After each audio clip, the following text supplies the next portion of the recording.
इस चैप्टर के अंदर हम बात करेंगे दी संगम एज के बारे में। संगम, संगम का मतलब हमने देखा मौर्यन एम्पायर। मौर्यन एम्पायर ने क्या किया था, नॉर्दर्न पार्ट के अंदर पूरा कब्जा किया था और वहाँ पे जो बिंदुसराय थे वो भी साउदर्न पार्ट के अंदर आए थे।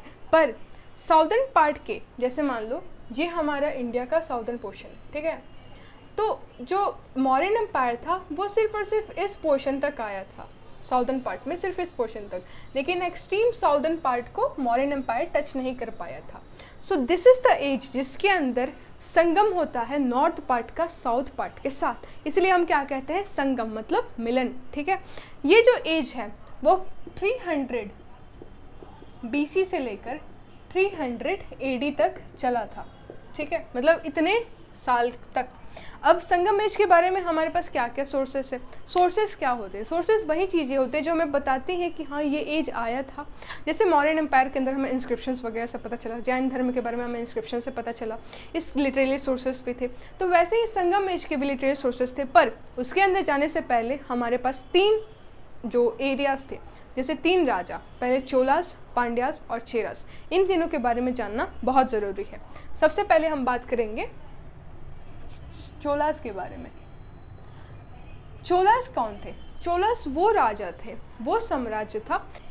चोलास जो चोलास थे वो राजा थे या फिर वो साम्राज्य था, जैसे कि मौर्यन एम्पायर वैसे ही वो चोलास था, ठीक है, चोलास। तो इसने क्या किया था, साउदर्न के मतलब साउथ पार्ट के नॉर्दर्न वाले हिस्से पे कब्जा किया था, ठीक है। जैसे मान लो ये साउथ पार्ट है, तो साउथ पार्ट का जो नॉर्दर्न वाला हिस्सा है उसके ऊपर किसने कब्जा किया था, चोला ने। फिर हमारे पास आए पांड्या। पांड्यास ने क्या किया, इन्होंने साउथ के साउदर्न पार्ट के ऊपर कब्जा किया था, ठीक है, साउथ के साउदर्न पार्ट के ऊपर है। और तीसरे आए थे हमारे पास चेरास। चेरास ने क्या किया, इन्होंने केरला वाला जो रीजन था उसके ऊपर कब्जा किया था। तो ये 3 राजा थे, ये 3 महान डायनेस्टी थी जिसने कब्जा किया था साउदर्न मतलब पूरे साउथ में घुसे थे। इनफैक्ट इन्होंने श्रीलंका के ऊपर भी कब्जा किया था। कौन कौन, चोलास, पांड्यास और चेरास, ठीक है। तो अब इनके बारे में जो लिटरेरी सोर्सेस हैं जो हमें बताते हैं कि हाँ भाई कब्जा हुआ था कि नहीं हुआ था और कब्जा किसने कौन से राज्य में किया था, उन सब के बारे में हम पढ़ते हैं। सबसे पहले लिटरेरी सोर्सेस जो हमें संगम एज के बारे में बताती हैं वो है त्रिकुलर। त्रिकुलर क्या है, त्रिकुलर एक टाइप का बुक है जिसके अंदर हमारे पास एक पोएट है जिनका नाम था तिरुवल्लुवर। तिरुवल्लुवर इन्होंने एंशियंट लाइफ के बारे में हमें बताया कि उस वक्त तमिल पीपल की लाइफ कैसी थी, पुराने ज़माने में नॉर्दर्न पीपल कैसे रहा करते थे वो सब हमने देख लिया, लेकिन भाई साउथ के लोग कैसा रहा करते थे उसके बारे में हमें इस बुक से पता चली थी, ठीक है। इसके अंदर 130 कपलेट्स थे जिससे हमें मतलब बेसिकली एक टाइप की पोएम की किताब थी, तो इसके अंदर हमें कपलेट्स हुआ करते थे, मतलब दो दो के पेयर, ठीक है। फिर हमें तमिल और भी सारी पोएम से पता चली, हमने देखा हमारे पास आई थी 473 पोएम्स के एविडेंसेस है जिसके अंदर हमें पता चला कि जॉय, गवर्नेंस, लव और वॉर किसके बारे में भाई, तो तमिल पीपल के। तमिल पीपल कैसे रहा करते थे, उनके वॉर कैसे हुआ करते थे, उनके राज्य कैसा संभलते था, उनके अंदर कौन कौन सी खुशियाँ, उनके अंदर कौन कौन से फेस्टिवल होते थे, वो हमें ये पोएम्स बताती, ठीक है। फिर ग्रामर से भी एविडेंसेस मिली, जैसे कि एक किताब है जिसका नाम था टोल्कापियम।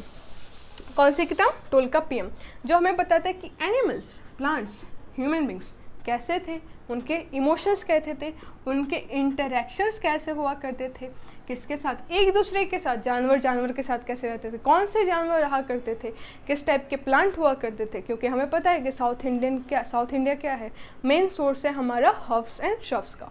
तो वहाँ पे प्लांट्स कैसे हुआ, तो वहाँ पे ह्यूमन बीइंग के इमोशंस, उनके इंटरेक्शंस, कौन सा फेस्टिवल, इन सब के बारे में हमें ये ग्रामर से भी एविडेंसेस मिलते हैं। और साथ ही साथ कुछ एपिक्स भी है। एपिक्स माने क्या, एपिक्स माने कहानियाँ जो सच्ची होती हैं पर हमें लगती हैं वो बस कहानियाँ ही हैं, ठीक है।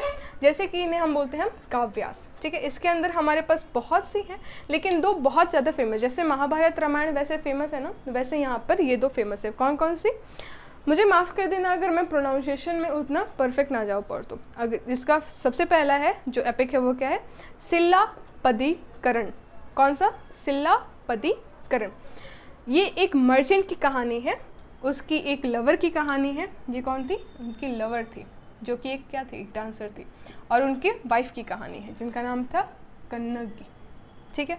तो उस मर्चेंट का नाम था कोलावम, उसकी पत्नी का नाम था कन्नगी, लेकिन वो प्यार किससे करता था? माधवी, जो कि एक डांसर थी। तो कहानी ऐसी है कि जो मर्चेंट है कोलावम, ये कन्नगी का एंकलेट वो चोरी करके जा रहा था ताकि वो क्या कर सके, इसे गिफ्ट कर सके माधवी को। या फिर एक्चुअली तो कहानी यह है कि वो क्या करता था, वो एंकल लेके जा रहा था ताकि उसे बेचे और उसे वो बिज़नेस स्टार्ट कर सके, अपना कोई बिज़नेस स्टार्ट करे। पर उस ज़माने में एक राजा हुआ करते थे, राजा ने उसे पकड़वा दिया और उसका सर धड़ से अलग कर दिया था, जिससे क्रोधित होकर जो कन्नगी थी उन्होंने राजा के खिलाफ विरोध कर दिया था, उनके खिलाफ। और मतलब कहा जाता है उनकी जो कन्नगी है उन्हें एक भगवान की तरह पूजा जाता है कि अगर वाइफ हो तो ऐसी हो जो कि अपने पति के लिए लड़ गए, ठीक है। तो ये एक पहली स्टोरी थी। और दूसरी स्टोरी थी मणि मेघालय की, जो माधवी और कोलावम की बेटी थी, जो कि बाद में जाकर क्या बनी, एक बुद्धिस्ट नन बनी। तो ये तो बहुत फेमस टॉपिक है। इसके बाद भी बहुत एपिक है, जैसे कि कुंडलकेशी, फिर विलायपति, फिर चिंतामणि, उसके बाद शिवाका। ये सारे भी एपिक्स हैं। तो इसी के साथ हमारे जो लिटरेरी सोर्सेज है जो कि हमें संगम एज के बारे में बताता है वो कंप्लीट हुआ। आगे देखते हैं आर्कियोलॉजिकल सोर्सेज के बारे में। तो चलिए इस चैप्टर के अंतिम पड़ाव पे पहुंचते हैं, जहाँ पे हम देखेंगे आर्कियोलॉजिकल सोर्सेज, इकोनॉमिक सोर्सेज और सोसाइटी उस टाइम की कैसी थी, इकोनॉमिक लाइफ स्टाइल के बारे में देखेंगे। सबसे पहले बात करेंगे हम लोग आर्कियोलॉजिकल रिसोर्सेज क्या थी। तो हमारे पास 3 रिसोर्सेज है आर्कियोलॉजिकल में। पहला मेगाथिलीस। मेगाथिलीस क्या होते थे? ब्यूरियल ग्राउंड्स हुआ करते, जहाँ पे लोगों को दफनाया जाता था, जहाँ पे क्या होते थे, बड़े बड़े स्टोन्स रखा करते थे, बिग स्टोन्स हुआ करते थे। उनके ऊपर हमें सोशल लाइफ का पता चलता था, उनके ऊपर इंस्क्रिप्शन था, वहाँ पे स्क्रिप्ट किया जाता था कि ये थे, मतलब मान लो किसी लड़का, किसी भी आदमी है तो उसका लिखा ये थे, इस फैमिली से बिलोंग करते थे, इस क्लैन से बिलोंग करते थे, ये यहाँ पर रहते थे, इन सब चीज़ों के बारे में लिखा जाता था, ठीक है। तो हमें मेगाथिलीस से पता चला कि ब्यूरियल ग्राउंड्स कैसे थे, वो बड़े बड़े पत्थर हुआ करते थे। फिर हमारे पास था एक हीरो स्टोन्स। हीरो स्टोन्स मतलब कुछ लोग जो गांव को बचाते बचाते अपनी जान सेक्रीफाइस कर देते थे, उनके लिए लोग खुद से स्टोन्स बनाते थे इस ब्यूरियल ग्राउंड के ऊपर रखने के लिए, उसे हम बोलते हैं हीरो स्टोन्स। उसके ऊपर उस आदमी का फैमिली, उस आदमी के नाम, उस आदमी कौन से एरिया से बिलोंग करता था, वो सब लिखा जाता था। तो मतलब अपने हीरो को सम्मान देने के लिए ये खुद से काम करते थे, ठीक है। फिर इंस्क्रिप्शंस हमें पाए गए स्टोन्स के ऊपर, कॉपर की प्लेट्स के ऊपर, जिसके अंदर हमें पता चला कि जैसे मान लो जो ब्राह्मण संत थे उनकी बहुत ज़्यादा रिस्पेक्ट हुआ करती थी। वो कहाँ पे रहते थे? मंदिरों के अंदर रहते थे, और मंदिरों के अंदर रहकर वो रिकॉर्ड रखते थे सबका, कौन सा राजा है, कौन सा मंत्र है, कौन सा प्रजा है, ये सब चीज़ों के ऊपर इनका काम था कि वो इंस्क्रिप्शन किया करते थे अपने मंदिरों के अंदर बैठ कर, ठीक है। फिर इकोनॉमिक सिचुएशन की बात करें, इकोनॉमिक लाइफ की, तो एग्रीकल्चर में वो पैडी, मिलेट्स और शुगर केन ग्रो किया करते थे, ठीक है। शुगर केन अगर आज भी जाओगे तो नॉर्थ इंडिया के जितना ही कंपैरिजन में शुगर केन साउथ इंडिया के अंदर पाया जाता है। इसकी कहानी आप बायोलॉजी के अंदर पढ़ोगे, वो अलग बात है। तो एग्रीकल्चर में ये पैडी खाते थे, मिलेट्स खाते थे, शुगर केन उगाते और खाते थे। इंडस्ट्री में बात करें तो ये वीविंग करते थे, स्पिनिंग करते थे, कॉटन फैब्रिक्स बनाते थे, सिल्क गारमेंट्स भी बनाते थे, ठीक है। फिर ट्रेड में बात करें तो वहाँ पे बार्टर सिस्टम था, कॉइन फेस सिस्टम चलता था, लोकल बाजार लगते थे, इवनिंग बाजार लगते थे, फॉरेनर का ट्रेड होता था, और मोस्टली इनका जो ट्रेड हुआ करता था वो रोम से हुआ करता था। तो हमें कैसे पता चला रोम से ट्रेड होता था? क्योंकि हमें रोमन सिल्वर एंड गोल्ड की कॉइन्स मिली, जिससे हमें पता चला कि अच्छा इनका जो ट्रेड हुआ करता था वो मोस्टली कहाँ से होता था? रोम से होता था। फिर सोसाइटी की बात करें तो यहाँ पर जैसे नॉर्थ में क्या था, 4 टाइप्स में डिवाइड किया गया था। पहला ब्राह्मण, क्षत्रिय, बिजनेसमैन मतलब और सर्वेंट, ठीक है, ऐसे करके डिवाइड किया जाता था। वैसे यहाँ पर 4 भागों में डिवाइड किया जो कि था अंतनर, अरासर, वैश्यार और वेलार। इन चार भागों में इन सबको डिवाइड किया है, लोगों के मतलब कास्ट वगैरह को, ठीक है। वुमेन की बात करें तो वुमेन जो मैंने बताया खन्ना की, उनकी कहानी है, उनको ये क्या करते थे, वे वर्शिप करते थे। वुमेन के पास चॉइस था कि तुम अपना जो लाइफ पार्टनर है उसे खुद से चूज़ करो। रॉयल फैमिली में सती की प्रथा चलती थी, नॉर्थ में कहीं भी अभी तक नहीं आया है, लेकिन साउथ में रॉयल फैमिली में चलती थी, और जो मिडिल क्लास है वहाँ पे नहीं चलती थी।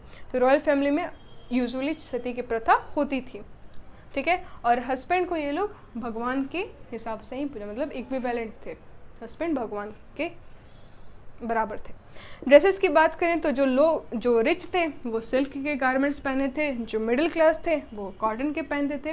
वुमेन लोगों को हेयर स्टाइल के ऊपर ज़्यादा ध्यान दिया जाता था, मतलब वो अपने हेयर स्टाइल के ऊपर बहुत विशेष तरीके से ध्यान देती थी, ठीक है।